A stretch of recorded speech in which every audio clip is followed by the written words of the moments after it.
All right, you fine folks, let's rock and roll. We're starting to get into more of the nitty gritty, and you'll hear me say often the devil is in the details. This is Teresa with Indigo Moon Arts. Thank you for watching my video. I hope you get something from it. I'm just doing this because I believe sharing is caring and you give it away to keep it. So as I've stated in other videos, I'm an artist. I've been a professional artist. I've been a personal artist. I've been a lot of things over the years. I've changed mediums many, many times. And right now, the wonderful world of decoupage has captured my attention, and I'm having a lot of fun with it.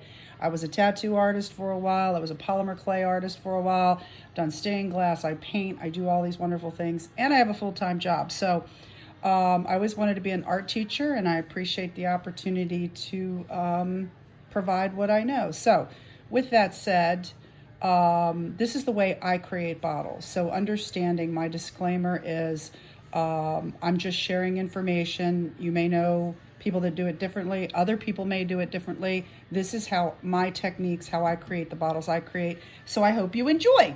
So right now I've posted some videos, and where are we? We have reached the part of the filigree molds, which are the embellishments, the accoutrements that go on the outside that really make a bottle beautiful. So right before, I had pulled this out of the freezer, and as you can see, it is now more pliable. It moves better without breaking, so I'm able to shape it to the bottle and let it dry there. Now, I have multiple bottles, so for me, this is great. If I want to work on one, I can leave this sit and dry here until it kind of is hard while I work on something else. So we are going to get into blending, which I know is huge for people, want to know how it's done. And it's important if you like somebody's style to know how they do it, because there's a lot of little things that go into that. And please enjoy my music in the background. I don't know if you can hear it or not.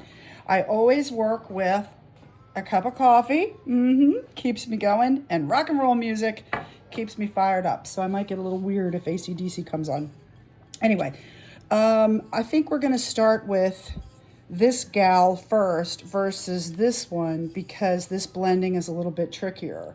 We're going to do multiple, but for now, I just want to show you how I get started.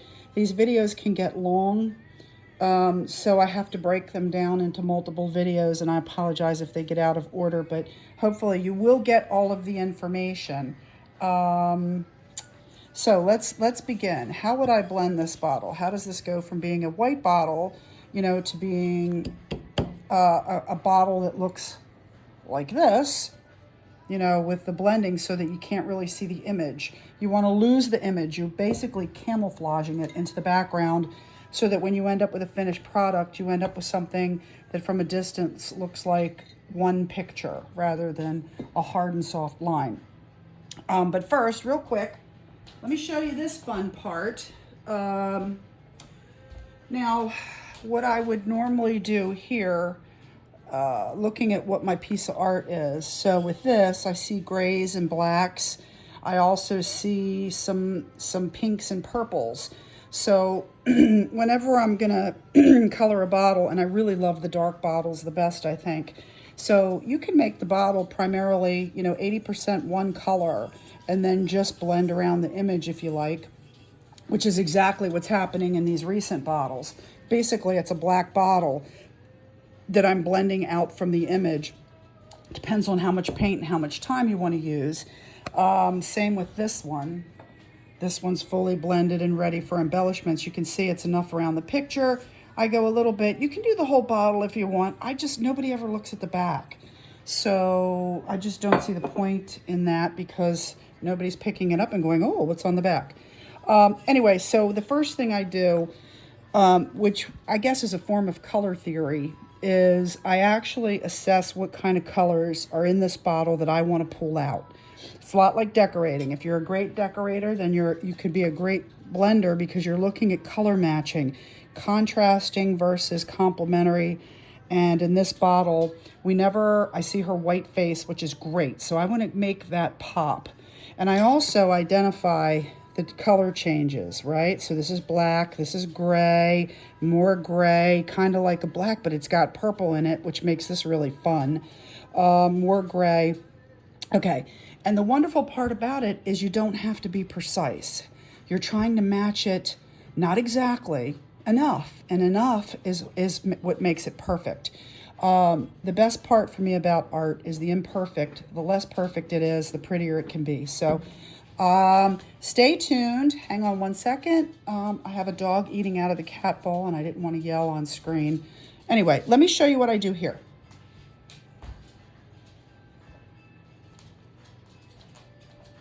I got the gilding wax, sorry for that.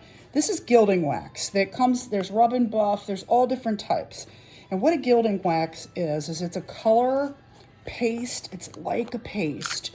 And we can use this two different ways. I actually use gilding waxes two different ways. You can see it's kind of like icing, right? And this is how I do it. I'm not suggesting you do it.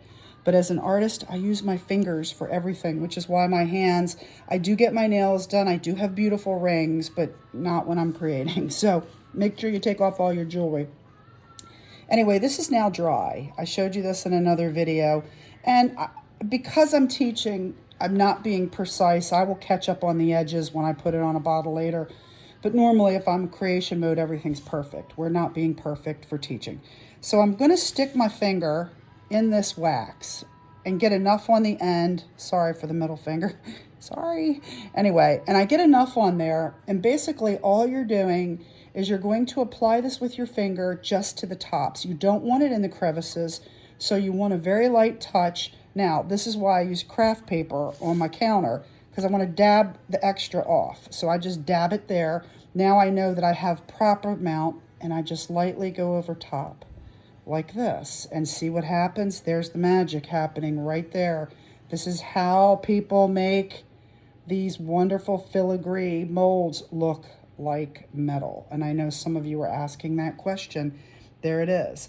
And when you put it on a black bottle, it instantly pops. That's all there is to it. They make silver waxes, they make purple waxes, they make them in all different colors and all different styles, but that's what you're looking for. You can buy Inca Gold or Rub and Buff. I have some tubes, I'll show you those later, on Amazon. I buy everything on Amazon. You can buy them at craft stores, you can get them at Hobby Lobby. If you can buy stuff with a coupon, that's always good. I love the brown. This is called, which one is this? I know it's some kind of like golden brown or something. It is Inca Gold, brown gold. I also use copper.